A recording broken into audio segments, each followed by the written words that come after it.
All right, I'll go ahead and call this meeting to order.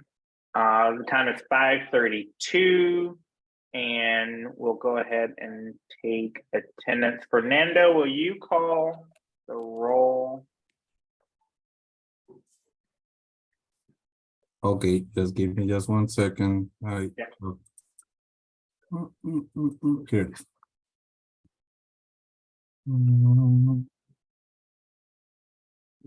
It's one of those. Okay, so Akeem, I am here. Amanda, Here. Daryl Clay, Here. Fernando Malapi, I'm here. Bracker, Here. Edward Palmieri, here. El Shaddai Bekele, Here. Jennifer Carrier, Here. John Z, Here. Loris Lover. Not around. Nathan Warner, Here, thank you. Celeste Warner, John Sanchez. Oh. Okay. So it seems that the board is missing today. It's missing right now John and Celeste. I know Celeste is going to be joining us a little later. She's got a work engagement. But we have a quorum, so we can go ahead and get started. Is there a motion to accept the minutes from the last meeting? A motion. Second. It's been moved and seconded. All those in favor say aye. Aye. Aye. Akeem, and we have those small edits we need to make too that Jen pointed out. So just everyone knows that it's like names and dates. It's not. Yeah. I just updated those. Thank you, Jen, for catching that. But those are fine now. Okay, great. Even the last version that Jen pointed out like 3 minutes ago. Sorry about Someday they'll be as good as mine, Fernando. Someday. that. Many Monday. So Perfect. Are there any opposed? Seeing none, that the minutes are hereby adopted. Give me 1 second. I need to pull up the.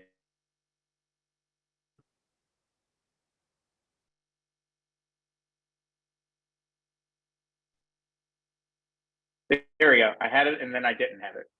And for the record, Laura is here. Sorry, Laura it Slover is here. took a little bit of time to figure out the comms. So it's fine. Let's go ahead and start with committee reports. Let's start with the finance committee. So I'll turn it over to Daryl and Brian. Hey everyone, good evening. Brian's actually going to start us off with just a quick overview of the financials. That information is found in the ED report, but he's just going to talk a little bit about it. And then once he's done, I will give a brief update about the budget process. So Brian, whenever you're ready. Yes, in terms of the financials year to date, the finance committee did have and had a quick review of the financial dashboard, but the short of it is no news from what we had reported previously. We continue as shown on the page shown here now to show a net loss year to date, but tracking pretty closely to the budgeted net loss for the year. Pressures are a little bit higher, but not dramatically so, as reported previously. And the covenants that we need to keep in mind for the DC PCSB and also our bonds in terms of days cash on hand and the debt ratios are running completely fine. And so the finance committee moved on from the year to date and spent most of its time focusing on budget, which I'll throw back to Daryl.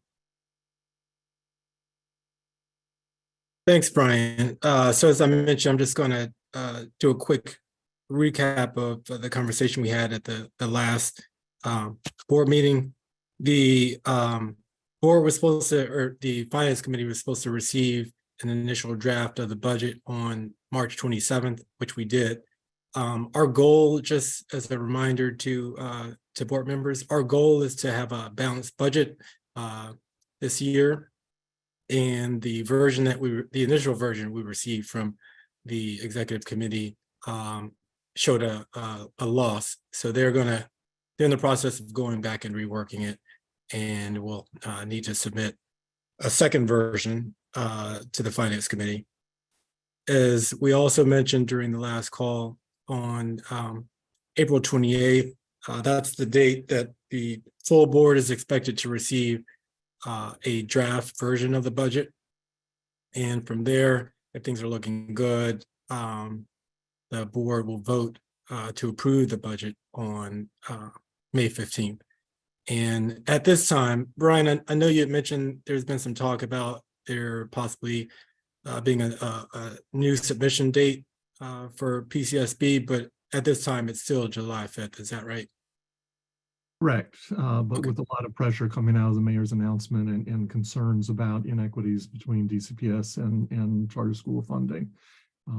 Certainly some pressures to potentially move it back, but we are forging ahead, assuming it will stay with the July 5th submission date. Okay. And I'll just say, and I've mentioned this to the finance committee before, it's our goal to, even if that date moves, I'd still prefer to get that to the to PCSB by July 5th, largely because we don't want to run into a situation where we're dealing with people's summer vacation schedules. So just heads up on that. And that's all I've got. Board members, any questions for Daryl or Brian? Just a reminder when we need to have final passage of the budget. End of June. Unless they delay it, which is a possibility because there's all kinds of budget stuff going on right now, particularly with equitable funding around the Washington Teachers Union contract. But our plan had been to have the majority discussion at the May meeting, knowing if there are concerns, we still have the June meeting to address and be fine with that July 5th submission due date. The one thing that I'll say about the WTU it's not matching funds to the charter sector. Similar funding for teacher pay increase in the charter sector. My understanding is that's going to be a grant out of OSSI that LEAs are going to have to apply for. And having talked to some council members, I do not believe that there are votes on the council to change that. So the question will be, will there be more funding going into that grant, or is it what the mayor has already put in? But in terms of like the politics around changing that, I do not anticipate council members changing that and sending it directly to charter. Yep. That has been the general consensus in the meetings I have attended as well. Agreed. So with that, let's move on to operations. And that'll be Brad and Maria Jose. So the operations committee met and we reviewed the key performance indicators for the school in regards to operations and the facilities, and found that they were generally performing very well. We also reviewed a few of the programs that are under consideration as they contributes to the budget process and projections for future periods, including the base program, transportation, the food service program, and some of the short-term capital projects that are under consideration right now, including the athletic field and the fit out for the kitchen. To the extent that the operations can help to clarify some of the budget process, we're working to provide numbers that go with the programs in question. Jose, did you want to add to that? No, I think it covers everything that we discussed.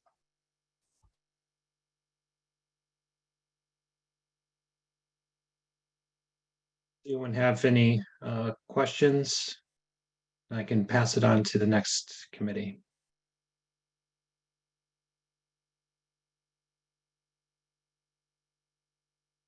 All right, I'm not seeing any from board members on that, so with that, we can go on to school performance committee. So that is Laura and Gregory. Thanks.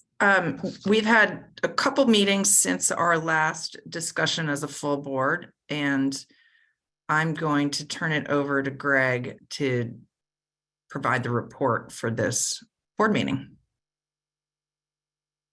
Yeah, thank you so much, Laura. Basically, just really high level right now, what's going on in the school in terms of student achievement, student performance. We're of course, in the midst of preparing for Park, which kids will be taking at the end of the month after spring break. We're very excited. We've, as we like to say, we've been working the whole year just to prepare kids for being able to tackle the kinds of tasks on Park. We've also engaged in really deliberate, tutoring in the sense of helping kids to tackle this specific task. We recently completed a 5th grade field trip to Hard Bargain Farm, really exciting tradition. We were excited to resume this year after a pause in COVID in terms of the overnight aspect. We are, of course, also preparing for our, just making classes great, working to have observation and feedback. We have winter map, spring map coming up in about just a month and a half. So those are some of the basics.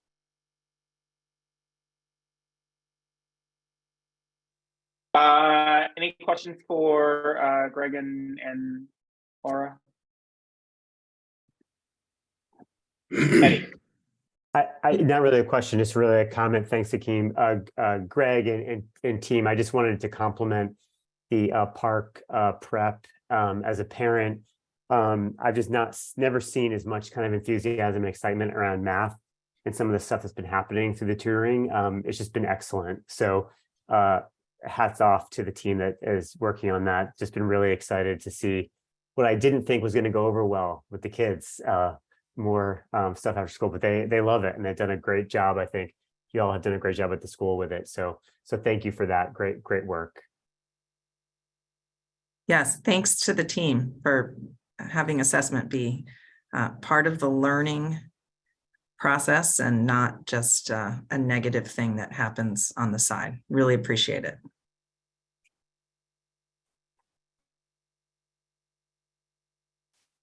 Any So other I think questions? we can, Akeem, go on to the next committee. All right, sorry, I had a couple of questions. I was wondering, because I know you guys are in the process of handling the budget. Do we have a good sense of how many teacher vacancies we'll have for next year? Yeah, in terms of Montessori teacher vacancies, classroom teachers, we are currently looking at 2 to 3 from primary, lower elementary, upper elementary, and special education. Okay, okay, perfect. So you have we've sent out intent to return sheets for in contract for next year to teachers? Yes, but I will say the deadline for return of those is in, I think, another week and a half or so. That said, because of conversations we have with team members, we have early indicators. I'm optimistic. And obviously, even after the intent to return, we're taking the actions you'd want to take. We're always talking to new possible candidates and just keeping an open channel. Even if we had everyone, if I knew everyone was returning right now, that still can change at any moment. You got to keep good contacts. But right now, 2 to 3. Yeah. Okay. And do you have an update on how hiring for the new director of elementary position is going? Yeah, definitely. We've been receiving applications and certainly have we've met as a team to go over our process, which we'll be sharing more about with our staff. Will definitely involve staff voice. And we're really excited to start the process of interviewing people, honestly, realistically, in either the week right before April or the week right after the break, based on the number of applicants we have. We're keeping all those leads like active and hot, so we're not losing anyone that's like really an amazing candidate, but we want to make sure we're just getting the most robust amount of applicants. So with the goal of having someone hired by May, really, so early May. Okay. Early May. Okay. When you finalize what that interview process looks like, can you share that with the academic team or the school performance committee, preferably with the chair? I'd like to get her eyes on this with her vast experience in terms of these type of processes. Can you share that with her? Yeah, definitely. Thank you. For the attendees, we're trying something new because we want to really focus the board work in these meetings on board work. So we've added in a Q&A function. I see Karis is trying to answer some questions as we go along. As I see relevant questions to what we're talking about now, I'll go ahead and pose them. But I did see Doreen had a question in there. Just out of curiosity, would after school tutoring for Park be available for 4th and 5th graders?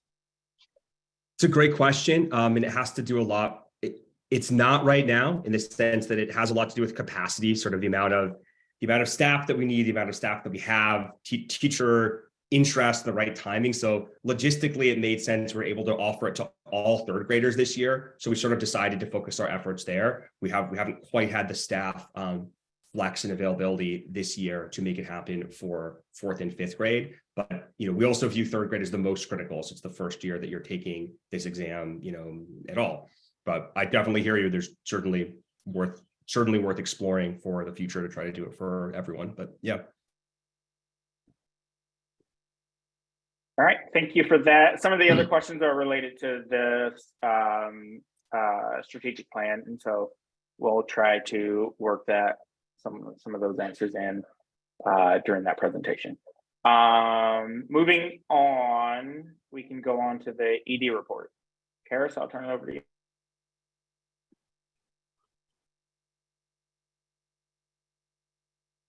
Thank you. The ED report is a bit abbreviated this time due to the fact that we are focusing on the strategic plan. So in addition to operations and finance and academics, I just wanted to share really one slide out of it. If I can figure out which thing to click on, hang on. There we go. Lottery results are out. Had a 7.4% increase in the number of lottery applications to 14th, which is surprising. We also filled all of our equitable access spots, and we are offering elementary spots to 6 siblings of current students. We have a new enrollment system that will make this whole process a lot easier. And then on the 29th, we are combining enrollment Saturday with our spring family workshops. So brand new families will get a chance to see that. Oh, sorry, it didn't actually share. There we go. So brand new families will get a chance to join us and attend some Montessori 101 sessions. which we're very excited about. And that's really just making everyone aware that we have been deeply involved with the work with the Charter Alliance and other LEA leaders on the equitable funding issue regarding the WTU contract. We've also been working a lot with the Alliance, PCSB, and other charter leaders on the revised accountability framework that will they'll start putting that into place next year with no scores, but the year after we will be receiving scores based on that new one. And then I'm joining Seeding Disruption, which is very exciting this year. So I'll talk more about that to anyone who wants to, but I would like to get on to the strategic plan. If I can find the right thing to click. Any questions for Karis while we're pulling up stuff about as we're pulling up the strategic plan presentation? People, board members have any questions for her on this?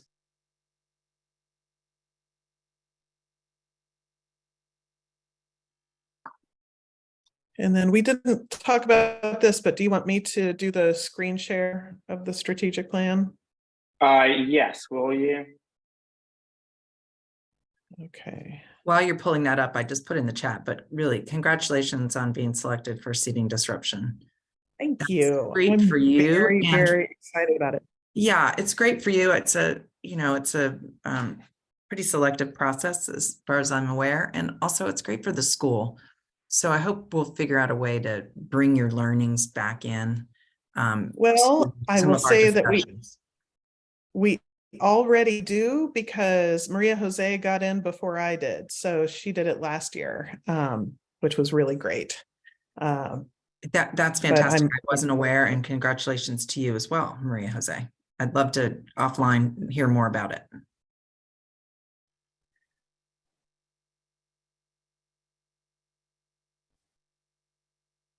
All right, I think we're ready. All right.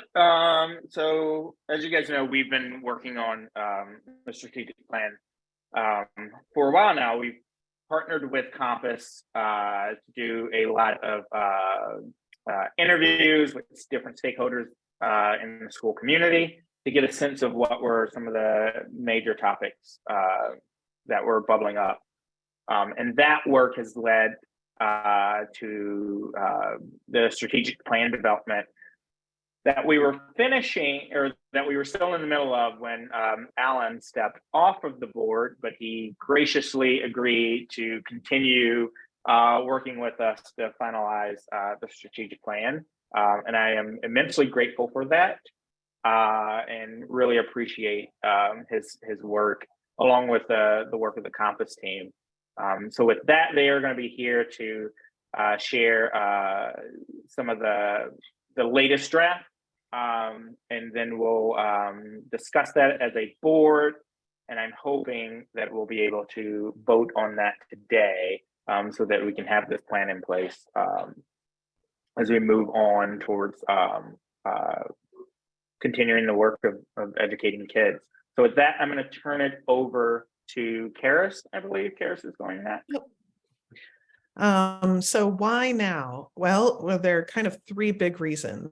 The first is that by moving into 14th Street and finally having our last three classrooms join at the end of this year and getting ready for next year, we have essentially completed the previous. Sorry, Karis, you want to make sure to change the slides. Oh, right.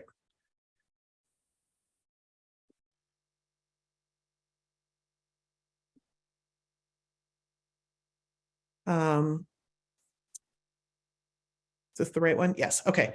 Yeah, so we are we've essentially finished the previous strategic plan. In addition, as we are gearing up in our self-study for accreditation next year, they require a strategic plan. So it's just the right thing to do, and it's the good thing to do. But the biggest reason is that, now that we are finally in this one building and have our feet gathered under us and and everything is set. Now we need a little bit of direction to help us focus on exactly what we want to do moving forward. And this helps us prioritize, it helps us budget, it helps us plan, and it just provides that roadmap that we really need. And with that, I'm going to hand it over to Lisa. Sure. Hello, everyone. So as Akeem mentioned, an awful lot of work has gone into getting to where you all are tonight. And I just wanted to go through kind of a quick refresh of what some of that work was for those of you that either might be new to the LAM community or just, it's not been something that you've thought about for a while. So in preparation for undertaking the strategic plan, there was a team of Compass volunteers, 9 folks, including Fernando, who spent 8 months really getting a tremendous amount of input from the LAM community. And really the goal of that project was to help LAM determine the key strategic goals or areas to focus on, as well as some work around the mission and value statements. So in terms of the types of work that was done over that 8-month period, it was really multifaceted and really meant to, as I mentioned before, get input and engagement from all of the LAM community. So that included over 40 interviews with, a range of board members, parents, external Montessori leaders, et cetera. There were 6 focus groups done with, you could say, different communities within LAM. Over, in excess of 20 of LAM's internal resources were reviewed, including things like the school climate, surveys, budget, map testing data, ED communications, board presentations, all kinds of different things. And then I believe it was towards the end of the project, in order to really get a broad range of input and really enable pretty much everyone in the LAM community to provide some input. There was a survey that was done that had over 200 respondents. And coming out of this, there were really 3 focus areas that were identified, and you'll see this sort of structure paralleled in the strategic plan tonight. And those were around academic excellence, diversity, equity, and inclusion, and rebuilding community. And the Compass team came up with some recommended strategic goals based on all these findings. And those goals and all this research were really a starting point for the strategic planning task force, which was divided into 4 different work streams. And actually, Karis, if you could flip to the next slide. And those 4 work streams paralleled to the 3 focus areas. So the academic excellence, diversity, equity, inclusion, rebuilding community, and then also a cross-cutting work stream, which really kind of spanned across the different areas and worked to integrate the work of the other 3 work streams. And in terms of the work stream participants, each of the work streams had board members and senior staff on them. And they really began their work in September, again, using the basis of the Compass work, and worked independently, or the work streams were independent in developing the goals and objectives. And then they all came together in December so that they could share those initial goals and objectives and really reflect on each other's work, give feedback, et cetera.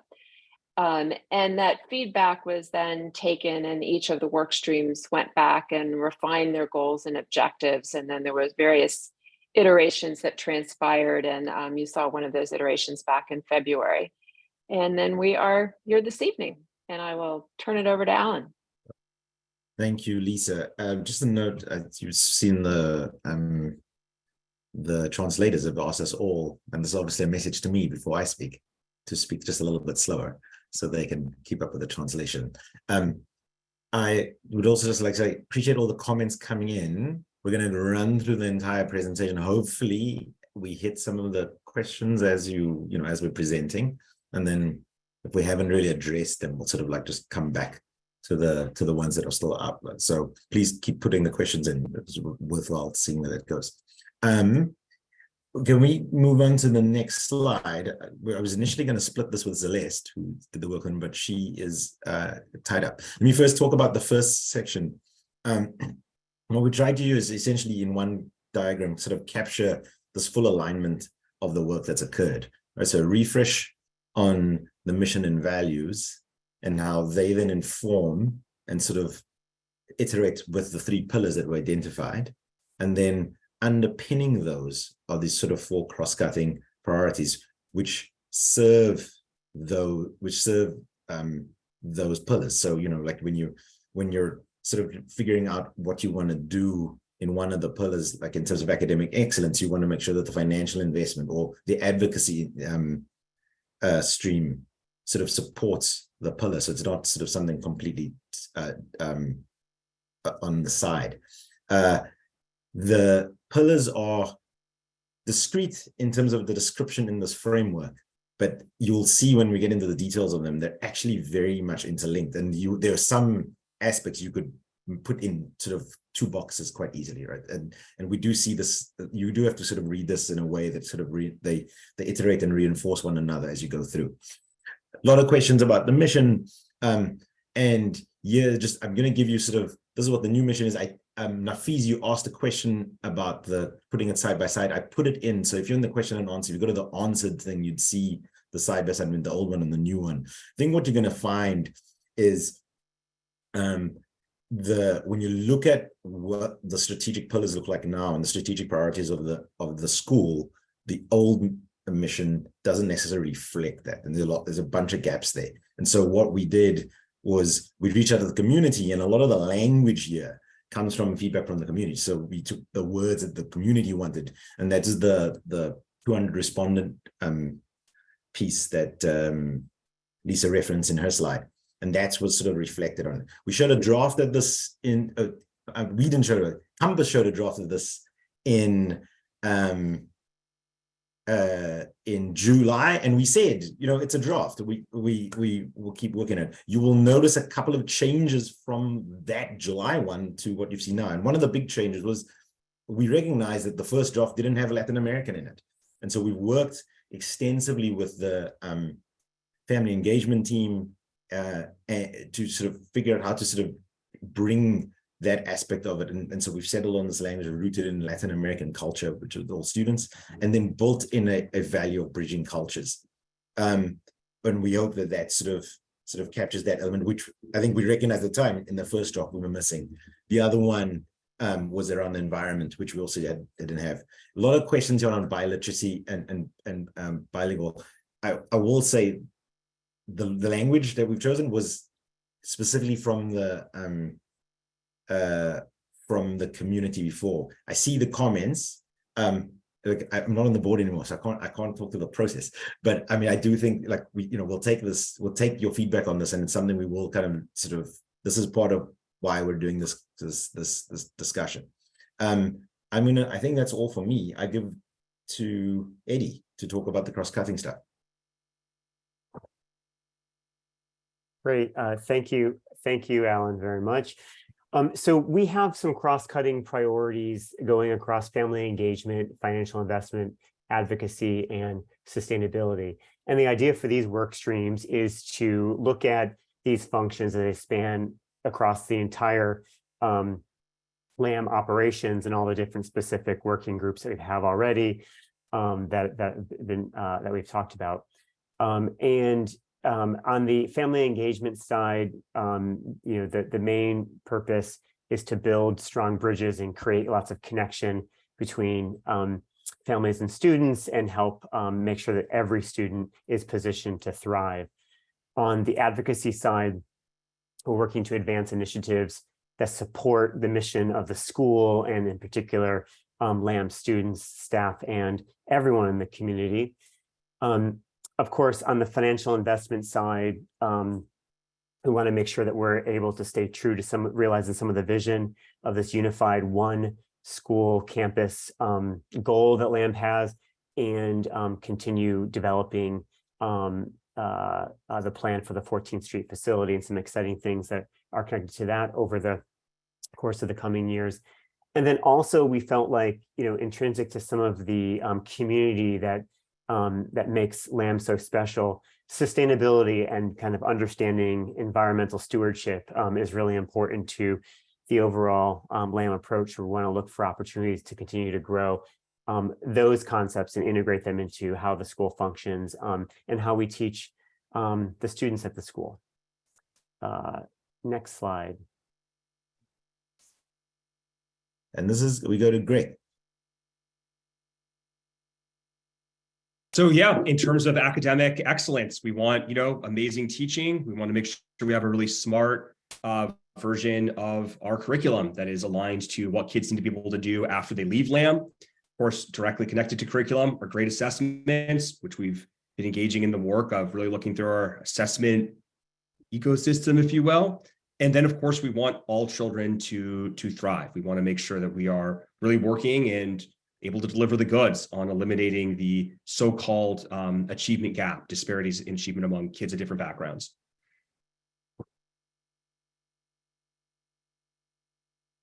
Next slide. Rebuilding community is Al Shaddad. Yes, so with the rebuilding community goals, we wanted to make sure we are promoting an inclusive community. We are focusing on communications and using our shared values to inform how we create this plan. Next. And on we go to Fernando. Okay, so in DEI, actually, I would say this part in Spanish if that's okay. En la parte de diversidad, equidad e inclusión, lo que nosotros estamos buscando en realidad son tres áreas importantes. La primera es que el liderazgo de la y además que el directorio tengan una visión clara de lo que la diversidad, la equidad y la inclusión significan para la AM y porque estamos convencidos de que si es que este concepto está claro en este nivel, desde ahí de donde van a fluir hacia el resto de la comunidad de la escuela. Ese es para nosotros la primera parte de diversidad, equidad e inclusión como enfoque, porque creemos de que es la plataforma para que todo el resto vaya para adelante. Luego, mejorar la representación, pero más que nada desde un punto de vista de pertenencia, en el que la mayoría de los estudiantes y las familias de cada grupo demográfico esté de acuerdo con la frase, con la misión, de que se sienten representados y escuchados en la comunidad de la y finalmente una cultura inclusiva, en lo cual la mayoría de los estudiantes de las familias sienten que no solamente tienen un sentimiento de pertenencia, sino de que se sienten reconocidos, bienvenidos y apoyados por LAM. Esto es, como decía Alan al principio, este es un plan muy general, ¿no? Es decir, no tiene detalles porque de eso pues viene con un plan de acción, pero esto es la parte fundamental de lo que queremos en DEI. Okay, and next.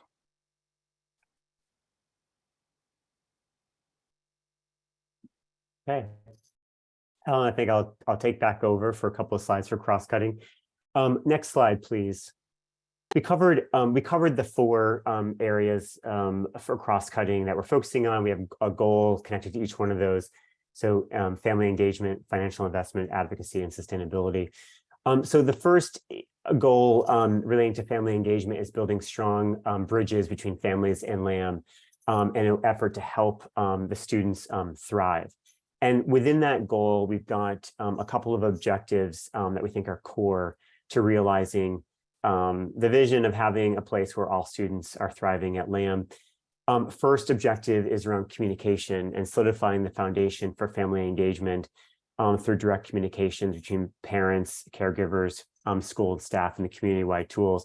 And the idea here is that we know that communication is always like a critical component to how we come together as a community and make sure we're all kind of aligned on what's happening at the school. So communication is key.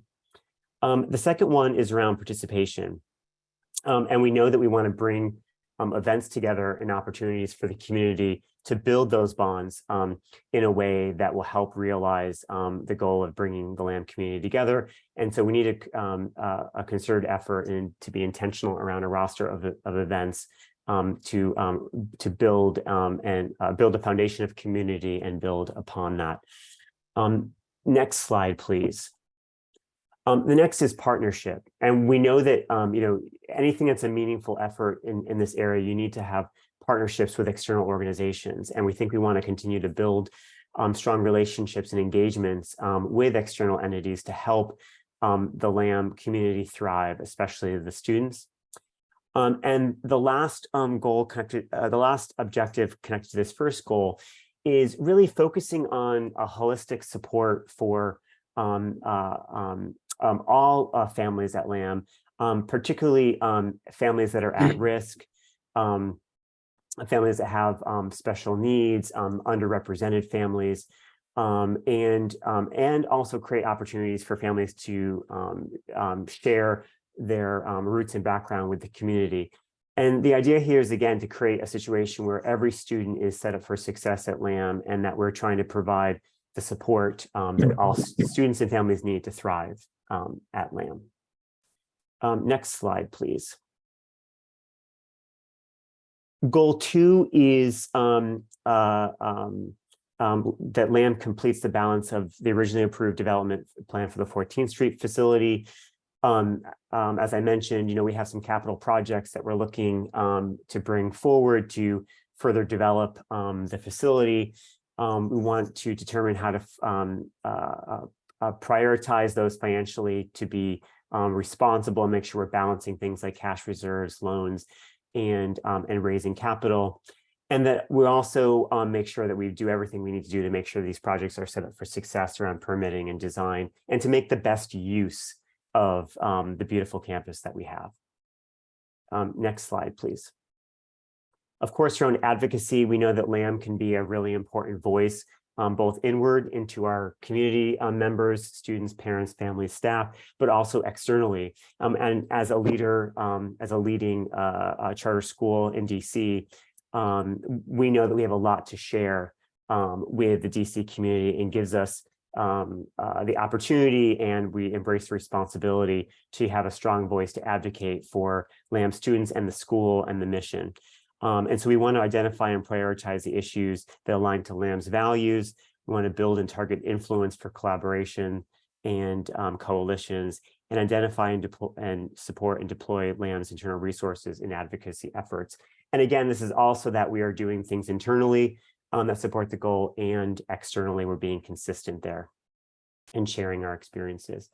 And lastly, goal 4 is the newest of our cross-cutting work streams around actions and initiatives that contribute to environmental sustainability. We know that there's a global climate crisis. We also know that students care a lot about this issue. Teachers care a lot about this issue. Parents and other community members care a lot about this issue. So it makes a lot of sense to figure out ways to bring sustainability into the LAM community and teaching environment. So we want to identify, prioritize, and sequence actions for LAM to reduce its own environmental impact. Good stewardship always starts from starting from a strong operational standpoint. Augment the curriculum to further educate students, which I think is really a wonderful way to bridge so many social justice considerations, science considerations. Sustainability is really a multi-discipline educational experience, which I think LAM has done a good job starting to think about, and I'm excited to see what will come next with that, and also leverage existing opportunities to build upon that mission. So those are our 4 key goals around cross-cutting. Oh, and I see I'm speaking too quickly. I apologize. Sorry, I get excited about these topics, and I spoke too quickly. So happy to circle back if anyone has questions on any of these 4 goals. Thank you. Everyone, academic excellence. Great. Yeah. So certainly our first goal, we want teachers in all grade levels in both the general ed, Montessori, and special educating settings to be excellent, to be high quality. We want amazing teachers. That involves defining metrics and standards for what a amazing teacher, what it means to be an amazing teacher at LAM, and then working to retain those teachers, to have them stay at LAM, to be honored enough to have folks want to return. So next slide. Of course, going along with that, we want to help teachers to get better, to make sure we have a robust system of support to develop our existing teachers. And of course, we also are committed to making sure our recruiting system is outstanding, that we're able to get large numbers of applicants, that we're able to get high quality applicants, that we constantly have a just recruitment engine going for teaching positions. Even in the best scenario, you're always naturally going to have some folks leave, even if we are sad about it. So we got to be prepared for that. Next slide, please. Of course, we want to make sure our curriculum is preparing kids for success in middle school, high school, college, and beyond. We want to make sure not only is our curriculum excellent, but also that we're pursuing it to fidelity. So we've been working, and we certainly have more work to do to align LAM's Montessori bilingual curriculum across all grade levels, primary, lower elementary, upper elementary, in education settings, special educations, to be outstanding. So we don't want to be guided by, just we've been doing it this way for a long time, or we don't know, we're not sure if this is the best. We want to make sure our curriculum is just top notch, that we're doing an amazing version of Montessori, the Montessori approach and bilingual education. We're confident we've made a lot of progress in that direction, or excited to continue to grow. We also want to develop a great assessment architecture for the school. So that means auditing our current assessment, seeing what's working, what's telling teachers what we need to know about how kids are doing and how we can improve, and where do we need to possibly modify our assessment strategy to look at swapping out, adding, shifting our assessments to ensure it's meeting our curriculum, which, as I've mentioned, we're always dedicated to improving. Next slide, please. And of course, as we develop a strong assessment architecture, as we improve upon that, we want to make sure our teachers we're using it, that we're leveraging that data to improve student achievement outcomes.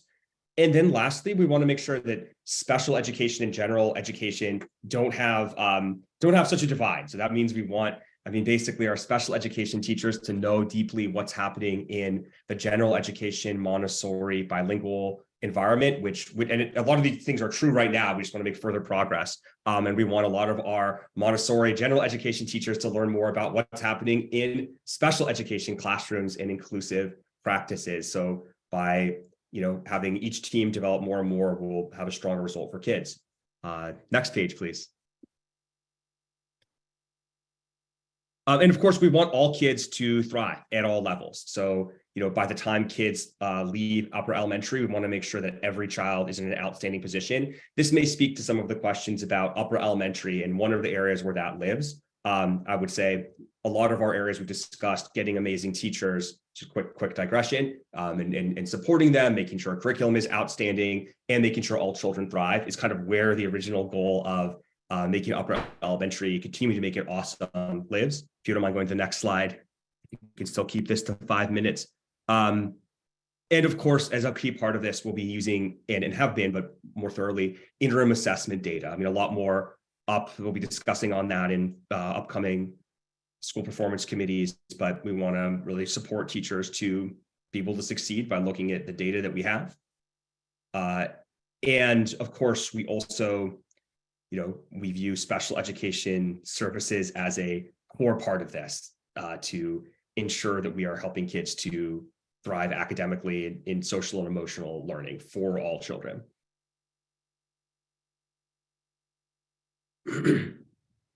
Rebuilding community. Yes. So the place that this came out of is, after the pandemic, looking at the LAM community and what state it was in, and how we want to rebuild the community and make sure that we're fostering an environment that is respectful, collaborative, and inclusive of all the members of the LAM community. We broke that down into goals of trying to create a roster of events that is inclusive and supportive of different backgrounds, designing processes to integrate new families into the LAM community. Next page. And then providing a broader section of the LAM with community and engagement with the administration. And then lastly, we wanted to focus on families that need a lot of support, in particular families at risk, underrepresented families that don't often participate, and families that want to share their backgrounds with the rest of the community so they can have that opportunity. Next slide. The second goal is to focus on the communication practices within the LAM community, trying to enforce the values of the school and incorporate the institutional memory and the history of the community into those practices. And specifically, the way we wanted to try and do that is making sure the LAM community is updated on all the DEI initiatives and the progress towards achieving those goals. Communication practices to have a format that includes, focuses on the mission and values, and creating policies specifically that are transparent, inclusive, and accommodate the LAM community as a whole. The third goal within building community is to make sure that we have level set with the values of the school. There's a model that's already in the handbook and already part of LAM's structure, but we want to make sure it's integrated more and more consciously used. And it's called PAZ, which in Spanish means peace. It stands for Palabras Positivos, Acciones de Respeto, Zona de Aprendizaje, or positive words, respectful actions, and learning zone. So we want to make sure this is governing the interactions between the community at all levels, from the board, staff, families, everyone. The way that we propose to do this is by making sure the values are understood by the whole community and are incorporated into the classroom curriculum. And lastly, that they invite the entire community to take part in this and govern the interactions between everyone within the community. Next slide.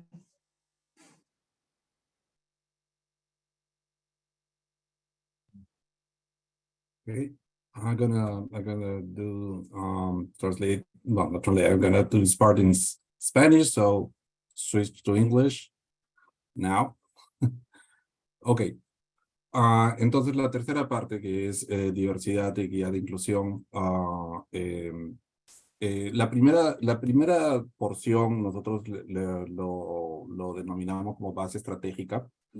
Y como decíamos hace un momento, nosotros creemos, tenemos el convencimiento de que el liderazgo y la junta directiva del LAM deben tener una base sólida y que pueden comunicar una visión y estrategia clara de diversidad, equidad e inclusión. Y la comunidad del LAM va a comprender cómo las prioridades de diversidad, equidad e inclusión encajan en los valores, la misión y la cultura y los procesos de la escuela y promueven el crecimiento y el éxito organizativo de la escuela. La justificación es sencilla, como hablaba hace un momento. Tenemos el convencimiento que estos conceptos tienen que venir del liderazgo para que puedan ser entendidos, asimilados y nutridos por la comunidad. Nosotros pensamos que en un entorno en el cual las prioridades de diversidad e inclusión son importantes, crea un aprendizaje más rico y más amplio y una comunidad más fuerte. En los objetivos, next slide, please. Next slide. Ok, gracias. En los objetivos que de alguna manera van a apoyar esta idea son desarrollando y comunicando la visión y la estrategia de diversidad, inclusión, equidad e inclusión para LAM, brindando el contexto a la comunidad de LAM de por qué la diversidad y la equidad fortalecen a la comunidad. Ahora, en el largo plazo, y de alguna manera voy a resumir la idea que tenemos en general, que creo que es una plataforma, nosotros creemos de que si hay una actualización sobre diversidad, equidad e inclusión en un tiempo, Diversidad, equidad e inclusión ya debería estar integrado al resto de las áreas focales de la escuela. No deberían estar necesariamente separadas, porque ya debería ser casi por defecto algo que está dentro de los planes de una manera sostenible. Next slide, please. Next slide, goal number 2.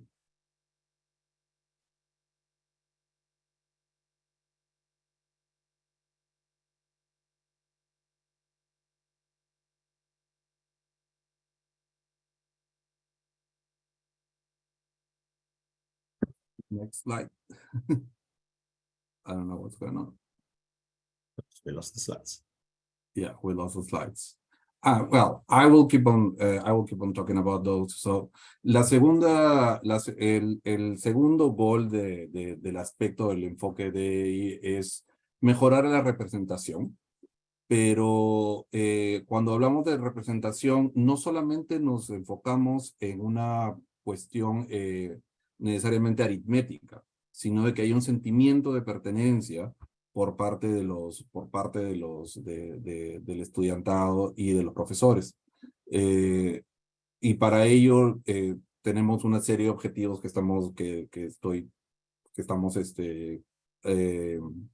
detallando en este punto. Ya me quedan solamente 40 segundos, así que voy a saltar a la meta número 3. Next slide, please. I think it's slide 36.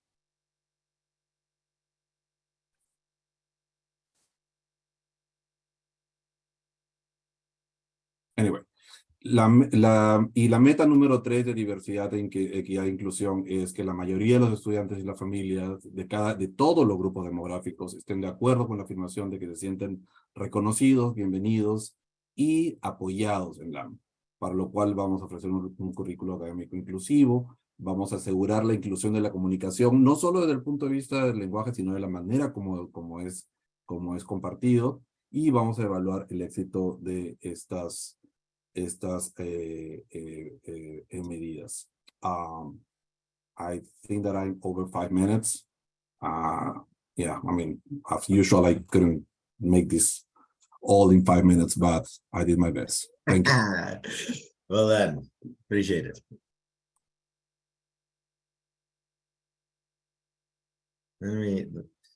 So what do you, the material that's gone out has the appendices, which is all of the stuff in full detail. We're not going to present those.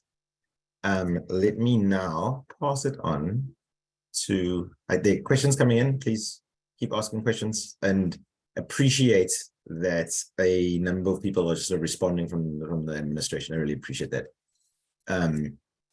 So thank you so much for that. You have the material. And welcome, John Sanchez. I see you're here now. Let me turn to board members first because this is the first time you're also seeing this whole thing in a presentation setting, and see if you guys have any comments.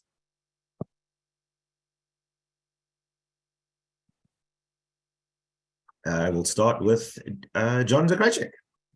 Hey, thanks. Really good work from the strategic team.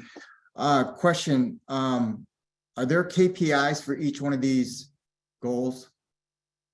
I think what you'll find is that there's like it's sort of this kind of range of, and Lisa, I want you to jump in here as well. Like there's some that have KPIs, and then some that don't. But it's sort of a lot to do with the maturity of the initiative. So what I think the intention is that for the ones that they aren't KPIs, like the first step is maybe to like develop the KPI. Etc. So some of them will be like pure delivery stuff. With the next, after this gets voted on, the next point will be that in the either May or June board meeting, the administration will come back with the first year of the implementation plan. It's like, okay, this is what here's the strategic plan, here's what we're going to do, and in there will be sort of deliverables and KPIs, etc. So wait, I want to make sure I understand what you just said. So we're being asked to consider as a board adopting the strategic plan as it currently was presented, knowing that there are certain areas on some of these objectives where there aren't defined KPIs, and they'll come back later and define them.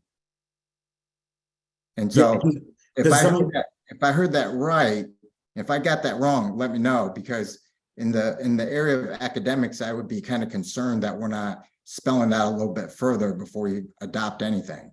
Yeah. I guess. Sorry, let me jump in on that one.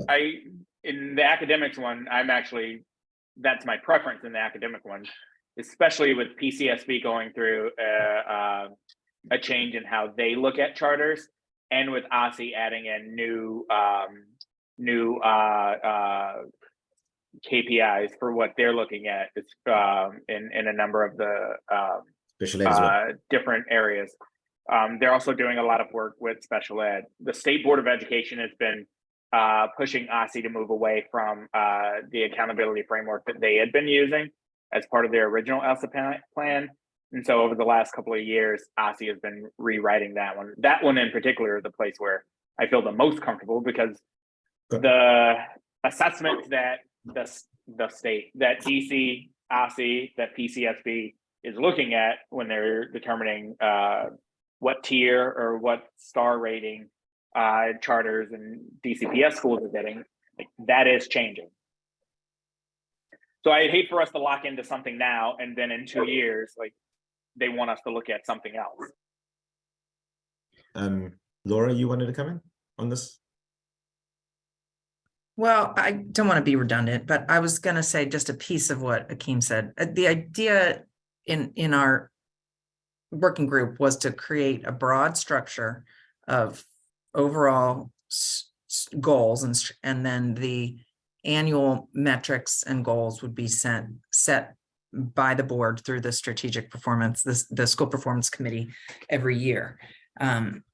Partly because the strategic plan has to last for many years, and it has to serve as an umbrella plan and we don't want it to get stale.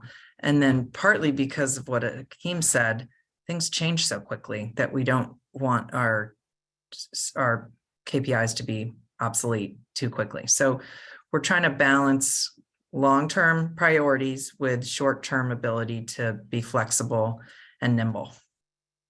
Yeah, I just want to add to that, but on some of the other ones, like the sustainability one, we're so early on that there's still work to be done before we get to the kind of, okay, this is the KPI.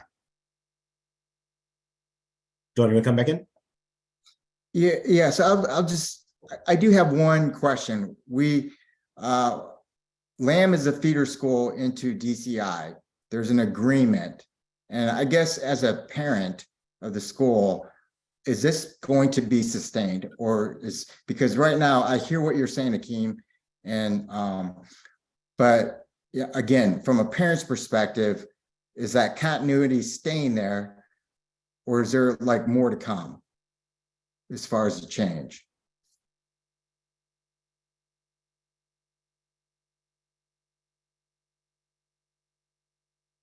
I'm not sure I understand your question, John. I'm gonna try and bounce it back to you and then replay it to you. If I get it wrong, just help me out here.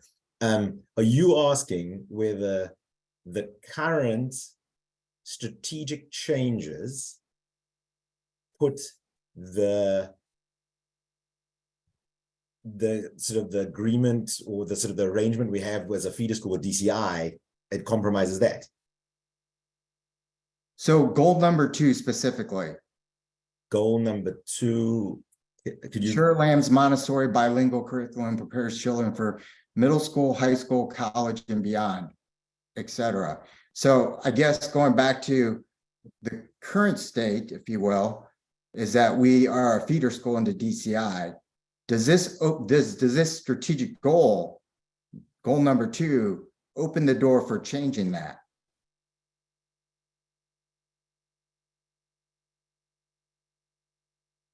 I mean, I don't think that was the intention. I think the intention was to say. Well, that, I actually kind of like to hear from the board chair or the executive director on this one.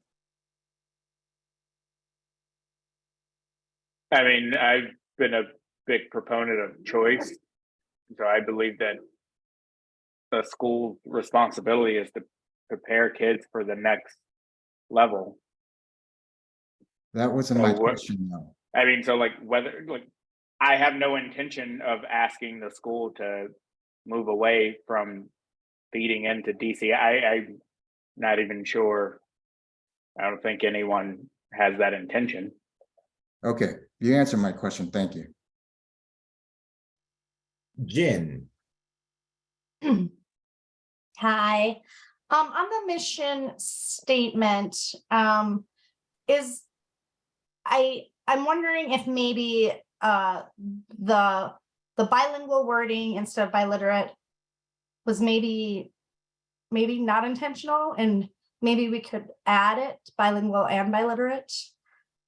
Just a suggestion. It got brought up a few times, I think on Parent Square and in the Q&A. It's not something I noticed when I read through it. So, and I think it's something a bunch of us probably didn't notice, but I understand how important it is. And I would just suggest maybe just adding and biliterate or biliterate and bilingual. It's my suggestion. Eddie, Celeste, I'm gonna come back to you on this one. But Eddie, you want to comment on this particular thing? Yes, I just wanted to echo that. I don't think, at least from my perspective, it was intentional to kind of distinguish. I think we just missed some of that nuance. So I agree with Jen's flagging of it, and also intention to kind of clarify and remedy. Celeste, you want to make you want to jump in on this? Sure. I think it was a thought that had gone back and forth, and I would say that it's biliterate is a bit more aligned to the educational model that LAM is providing. So I think that I think it's a good consideration. I agree that I've heard the same feedback. So, my suggestion, Jin, would be to actually just replace bilingual with biliterate. I wouldn't do both. I just say, so instead of it's reading bilingual, you say we read biliterate community. Other question? I'm sorry, I've lost it. Yeah. Yeah, I would put in both. I mean, part of the issue is like the name of the school is Latin American Montessori Bilingual. Yeah, I agree. I think that And so both- like people both- sign up. Yeah, both make more sense because they are, they are not necessarily synonyms. So I support that. Okay. Celeste? yeah, there I would only say that biliterate, I see it greater in scope. So bilingual, is part of biliterate. Yeah.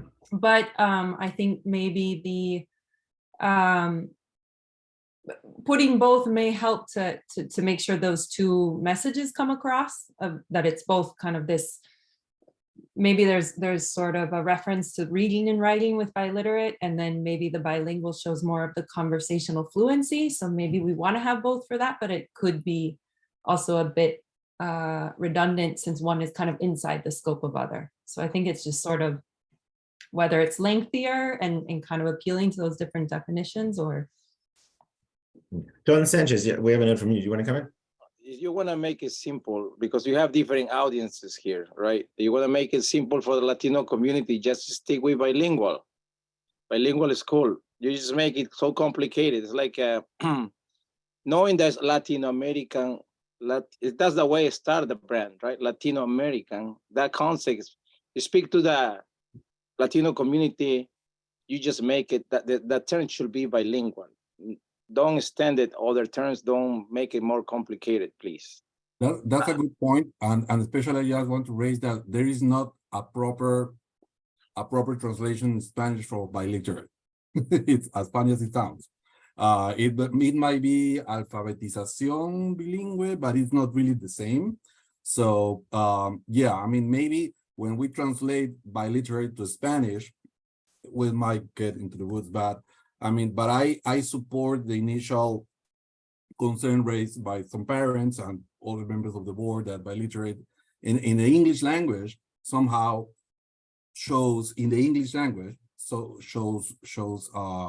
little bit, it's a little bit more closer to what we want, but in the Spanish language actually it is a little bit. I'm not an expert linguist, but the thing is that I'm afraid there is not an exact translation.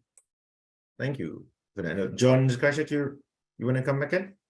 Yeah, I was just gonna, I guess echo the other comments about adding back in biliteracy, because I do, I hear what John Sanchez is saying, but again, going back to what we're doing as far as like long-term, and we're feeding into DCI, is that our children need to be ready both reading and writing. And I think biliteracy hits that point.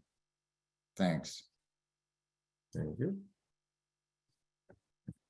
The other issues from board members. I'm trying to see.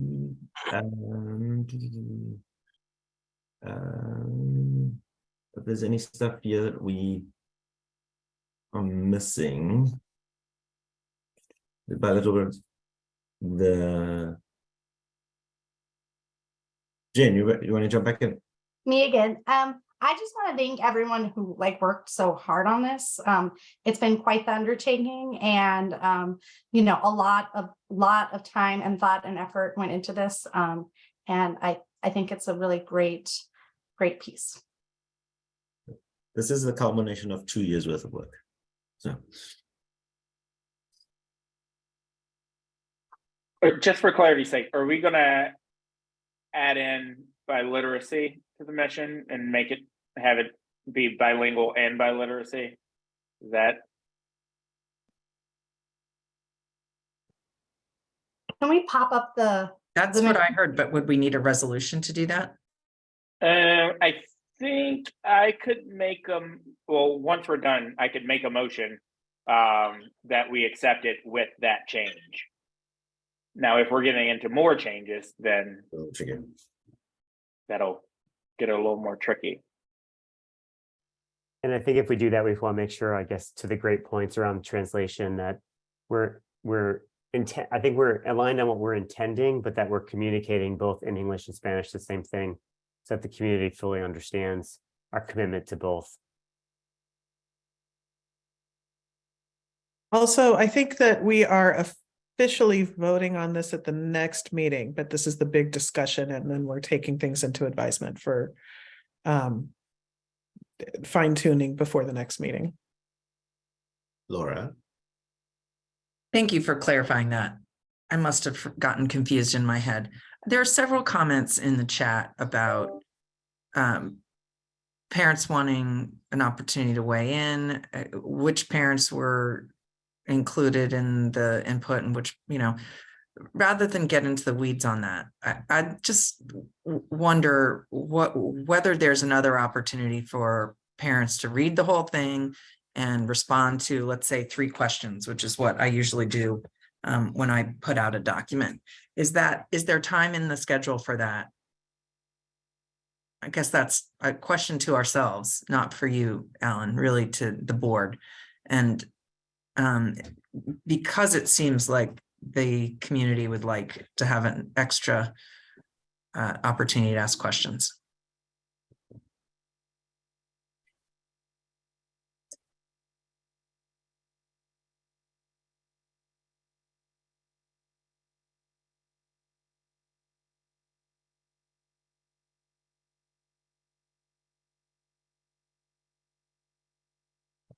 So the question goes to the board, I guess. I mean, I don't think it's an answerable question today. I'm not trying to put anyone on the spot. I see there are about, I don't know, maybe 15 or 16 comments about ideas or questions about, you know, this one particular issue, bilingual versus biliteracy. Great, very particular point. And we can't possibly raise all of those points in a single board meeting. So without implying that we haven't had a lot of community input. So that's really important to acknowledge. And it sounds like there are a few other things that people want to raise. Is there an opportunity for them to do that? Maybe an email. Yeah, thank you, El Shaddai. An email address that people can just send their comments to.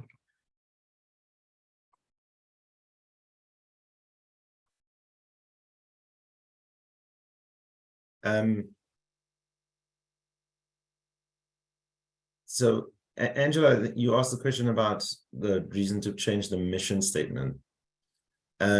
So there's an evolution around this the one is we had the Compass team do this work and look at it. As a board, we actually took a pause on this in September and said, what we would do is we would continue the work on the strategic plan and then sort of check if the sort of revised mission better serves the strategic plan versus the old one. And what you see is that in the strategic plan, there's a bunch of elements as the school has evolved. Understand the original mission is quite some years old.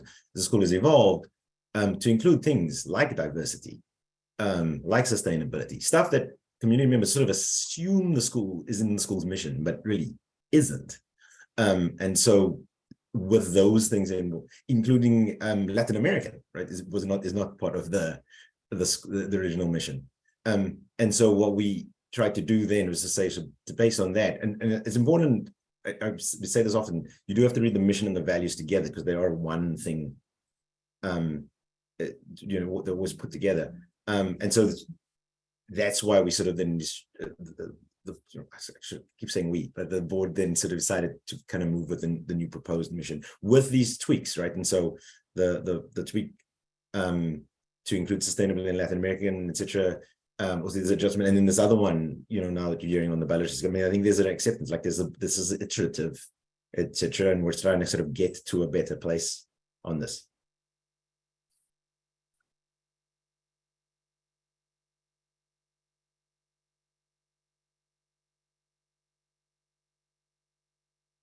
Brad, I think that is the intention, that the whole, the full document has all the appendices and all that kind of stuff, all the details, etc. So this will just would be too much to kind of go through in the presentation. Brad, you want to come in as well? Yeah, I raised the question about additional appendices. There were some questions about grant writing and fundraising in the chat that I saw. And for the financial section, we do include discussion about options to find other revenues besides our per pupil funding and what we would need to spend to achieve some of those fundraising goals. Yeah, I don't know if you saw, I'd actually responded to Nicole in the chat on that answer. The issue on for everyone who hasn't on the issue on fundraising, it is in the financial sustainability section. There's just a sequencing here of saying, let's figure out what the strategic plan is, then figure out the sort of implementation, then you know what you need to try and fundraise for. But there was sort of extensive discussion, like, listen, you can't achieve these ambitions without fundraising, and that includes grant writing. So so the intention, I mean, Akeem, this is with you, right? So, I mean, the things presented.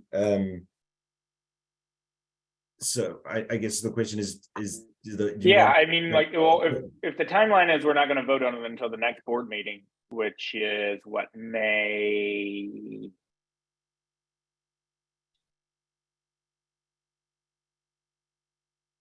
Yeah, I'm not exactly sure. I can weigh in sort of like the initial thinking. The next board meeting is May 15th. Yeah. Yeah, so that's a little over a month. I think that's plenty of time to hear from people. Yeah. Our intention was sort of trying to finish it, so you around about the same time you were having sort of like budgety type conversations, you also had this in your mind, etc.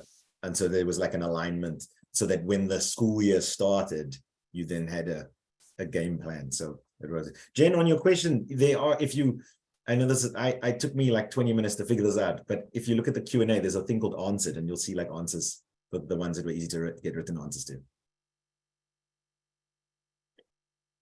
Yeah, that question was in our internal chat, and I was just wondering if we're gonna read some of the questions out loud and answer them, or if we're going to get back to people personally, or compile them and get back to people, or what we're doing.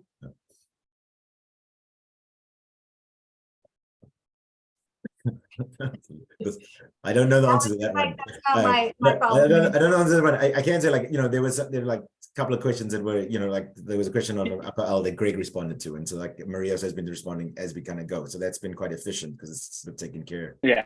That's A number of them have been answered in the presentation and in like the comments post the presentation.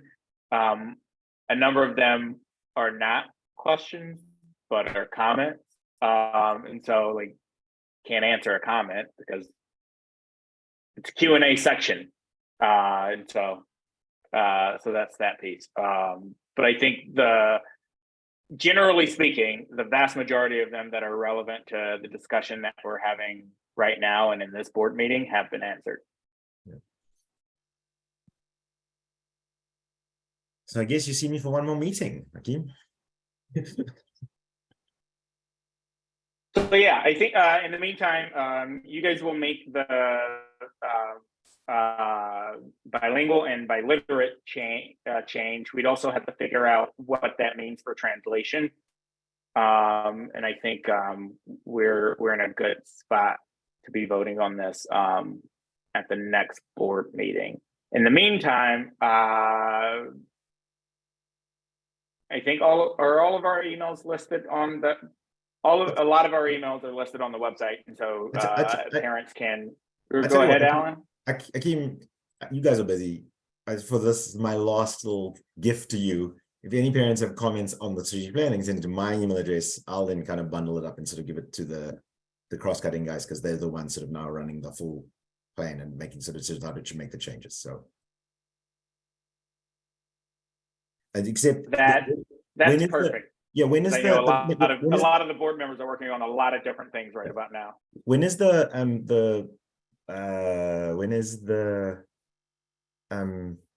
next board meeting?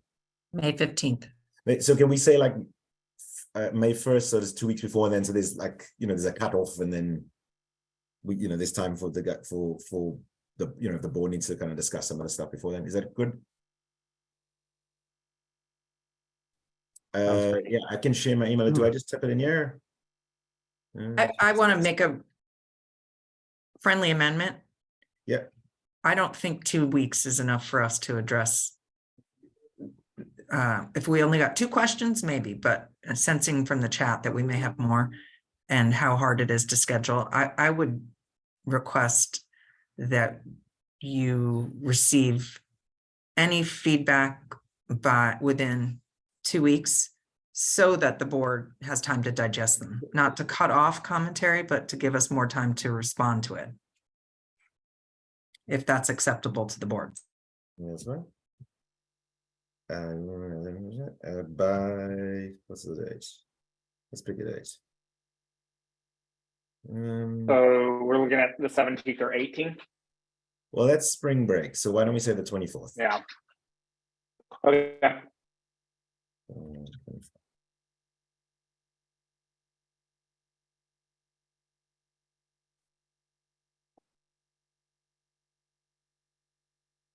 Everyone's. All right, I put that in host and panel, so everyone should be able to see that, right? Yeah, we can see that. Eris, when you add this to the website, can you add Alan's email address and for questions about the strategic plan, and maybe even drop a note in Parent Square? Yes. Okay, sorry, new technology. Apologies. So.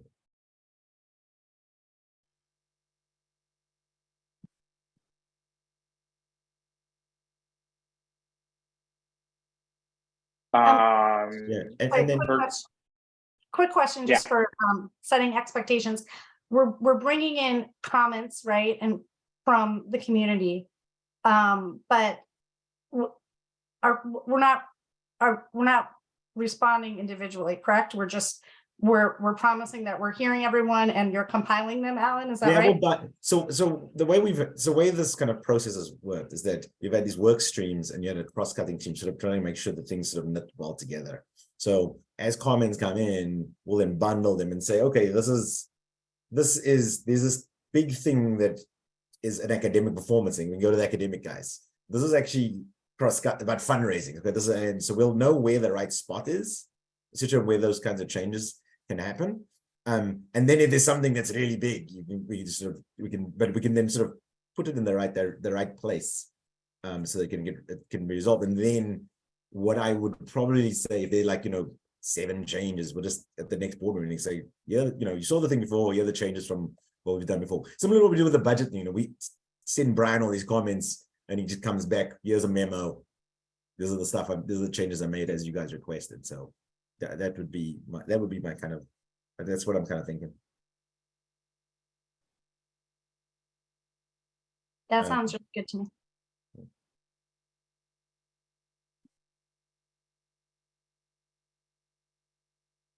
Okay. With that, is there any other discussion on the strategic plan? I would just encourage, if we are opening for broader comment, Karis, Maria, Greg, etc.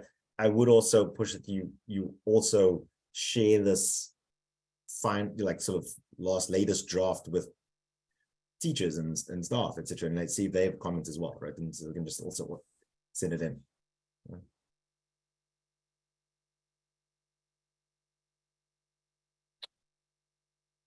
All right. Will do.